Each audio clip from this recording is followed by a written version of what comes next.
नमस्कार, मैं रिया और आप देख रहे हैं डॉक्टर साहिब। आज के हम अपने इस वीडियो में बात करने वाले हैं हेपेटाइटिस के बारे में। हेपेटाइटिस क्या होता है, इसके निदान क्या है, ये कितने टाइप की होती है और ये कब बीमारी जो है जानलेवा हो जाता है। तो ऐसे में इस विषय में हमारे साथ जानकारी देने के लिए मौजूद है डॉक्टर धीरज कुमार। डॉक्टर साहिब MD MRCP है, साथ ही पटना की IGIM में गैस्ट्रो डिपार्टमेंट में DM रेसिडेंट है। तो डॉक्टर साहब बहुत बहुत स्वागत है आपको हमारे चैनल में। धन्यवाद रिया जी। हेपेटाइटिस ये बहुत ही महत्वपूर्ण विषय है। बहुत लोग इससे परेशान हैं, बहुत लोग इसके बारे में जानना चाहते हैं, पूछते हैं सर हेपेटाइटिस मुझे ही क्यों हो गया। पहले बात तो ये ब्लेम करते हैं, समाज में भी उनको एक अलग दृष्टि से देखा जाता है। हेपेटाइटिस B हो रखा है, हेपेटाइटिस C हो रखा है। तो मैं आपको बताऊंगा कुल कितने हेपेटाइटिस होते हैं। मेरी 5 उंगलियां हैं, 5 हेपेटाइटिस होते हैं। Hepatitis A, B, C, D और E। A और E ये अगर 2 उंगली में एक साथ कर दूं तो हेपेटाइटिस A और E खान पीन से होता है, मतलब गंदा पानी, गंदा खाना, खाने में इन्फेक्शन हो गया तो खाने में आपको हो जाता है। और हेपेटाइटिस A मेनली बच्चों को होता है। और एक बार अगर आपको हेपेटाइटिस A हो गया तो फिर जिंदगी में दोबारा नहीं होता है। और हेपेटाइटिस A से लगभग लोग प्रभावित होते हैं। अगर बचपन में नहीं हुए तो यंग स्टेज में प्रभावित होते हैं। उसमें बहुत जॉन्डिस होता है, थकावट होता है, होने के पहले बहुत बुखार आना, रैश होना, चमड़े में प्रॉब्लम होना, ये सब हो सकता है। तो ये सब होके अगर जॉन्डिस हो रहा है तो डॉक्टर से मिलें। हेपेटाइटिस A और E हो सकता है। और इसका सबसे अच्छी बात है ये 100% ठीक होता है। कुछ लोग में ये कॉम्प्लिकेट करता है 1 से 2% में, जिसमें लीवर फेलियर होने का डर हो जाता है, लेकिन बाकी लोग में बहुत आसानी से ट्रीट होता है। और सबसे जरूरी बात, इसका ट्रीटमेंट में कोई दवाई का योगदान नहीं होता है। अगर ये कॉम्प्लिकेट नहीं किया हुआ है तो इसमें अच्छा खाना पीना, जो मैं बताना चाहता हूँ श्रोतागण, बहुत बड़ी जो चीज फैली है कि हेपेटाइटिस हो गया, पीलिया हो गया तो हल्दी नहीं खाना है, खाने में बिल्कुल सादा खाना देना, ऐसा नहीं है। प्रोटीन युक्त खाना खाना है। जितना प्रोटीन खाइएगा उतना जल्दी आपका हेपेटाइटिस रिकवर करता है। प्रोटीन का मतलब आप राजमा, छोले, सोयाबीन, दाल, अंडे, ये सब का सेवन कर सकते हैं। ये सब को परहेज में नहीं रखना। हम लोग क्या करते हैं, उसको परहेज कर देते हैं। हम लोग चावल, गीला चावल और ये खिचड़ी ये सब खिलाते हैं, ये गलत है। तो भरपूर अच्छे से खाना खाना है। और हेपेटाइटिस A और E के जॉन्डिस एक महीने, 2 महीने, कभी कभी 3 महीने लग जाते हैं और रिकवर हो जाता है। फिर बात करते हैं B और C के। इन दोनों को साथ क्यों रखा है, क्योंकि ये दोनों का रूट अलग है। ये कहाँ से आते हैं, B और C होता क्यों है? तो सबसे ज्यादा B का होने का कारण है माँ से बच्चों में होना।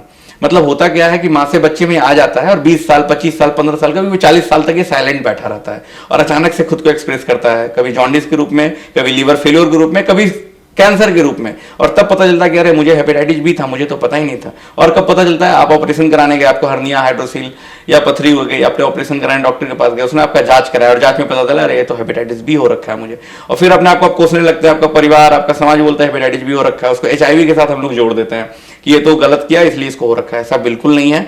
जो कारण है माँ से बच्चों में आता है। दूसरा कारण, कहीं किसी ने खून चढ़ाया हो, हॉस्पिटल में किसी ने निडल वैसा यूज कर दिया हो, इवन सेविंग करते समय भी किसी वैसे लोग का हेपेटाइटिस B में कट हो गया, फिर उससे उसका सेविंग हुआ, उसमें भी फैलने का खतरा होता है। तो बहुत सारे खतरे, बहुत सारे तरीके हैं जिससे हेपेटाइटिस B हो सकता है।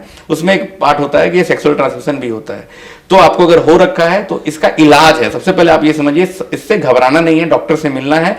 इसमें इलाज में है कि अगर हेपेटाइटिस B का वायरस बढ़ा हुआ है तो हम उसको हेपेटाइटिस नहीं बोलते हैं, सिर्फ इन्फेक्शन बोलते हैं। अगर ये लीवर को डैमेज करता है तो OTPT बढ़ने लगता है, उसमें हम लोग दवाई देते हैं। और नहीं तो दवाई नहीं देते तो हर एक 6-6 महीने में बस देखते रहते हैं कि इसके शरीर में कोई दिक्कत हो रहा है कि नहीं हो रहा है। इस तरह से हेपेटाइटिस B का बचाव कर सकते हैं। और जो बच्चे आज जन्म ले रहे हैं जिनकी माँ को हेपेटाइटिस B है तो उनको बस सतर्क रहना है। बच्चे को वैक्सीन और इम्यूनोग्लोबुलिन पड़ जाएगा तो उनको हेपेटाइटिस B नहीं होगा।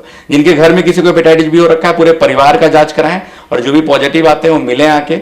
IGMS में व्यवस्था है, इवन दवाई भी मिलती है और उसका इलाज संभव है। हेपेटाइटिस C की बात करें तो उसका भी यही रूट है, ब्लड से, मदर से, सेक्सुअल ट्रांसमिशन से आता है। और हेपेटाइटिस C में सबसे अच्छी जो बात है, उसकी दवाइयां बन चुकी है, उसमें 99% उसका इलाज संभव है आज के डेट में। अगर आप दवाई खाते तो हेपेटाइटिस C जड़ से खत्म हो जाता है और आगे किसी को भी फैलने का खतरा भी बंद हो जाता है।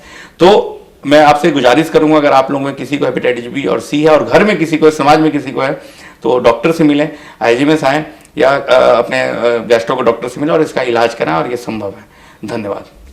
डॉक्टर साहब, जैसा कि आपने 5 तरह के बताए, 5 तरह में AE बताए और BC बताए, फिर D की अगर बात कर लिए तो ये किस तरीके से लोगों पर असर करता है? हाँ, अब मैं बात करता हूँ। धन्यवाद रिया जी। D जो है ये अकेला कभी नहीं होता, हमेशा हेपेटाइटिस B के साथ होता है। और D की संख्या इंडिया में बहुत ही कम है, ये वेस्टर्न कंट्री में ज्यादा है, हम लोग के भारत में बहुत ही रेयरली देखने को मिलता है। और जब भी D मिलेगा तो B के साथ ही मिलेगा, अलग से कभी D नहीं होता है। तो जिसको हेपेटाइटिस B है, दवाई देने पर ठीक नहीं हो रहा है, बीमारी बढ़ती जा रही है, तो हेपेटाइटिस D सोचना चाहिए और हेपेटाइटिस डी का जांच कराना चाहिए। और हेपेटाइटिस डी की भी दवाइयाँ मार्केट में है, अगर वो पाया जाएगा हेपेटाइटिस बी के साथ, उसका इलाज थोड़ा बदल जाता है, उसमें इंजेक्शन चलाते हैं हम लोग और इंजेक्शन देकर उसको ठीक किया जा सकता है।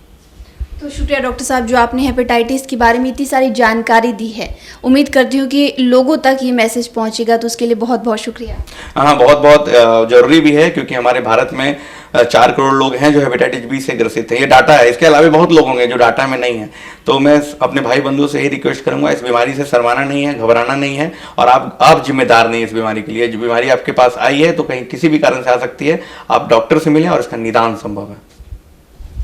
तो आप डॉक्टर धीरज कुमार को सुन रहे थे, जिन्होंने पूरी जानकारी हमारे साथ हेपेटाइटिस के बारे में साझा की है। इस विषय में आप क्या सोचते हैं हमें कमेंट कर जरूर बताएं। चैनल को सब्सक्राइब कर ले, फेसबुक पेज को लाइक कर ले, साथ ही डॉक्टर साहब से आपके क्या सवाल है हमें कमेंट कर या मेल के माध्यम से भेज सकते हैं। वीडियो देखने के लिए आपका शुक्रिया।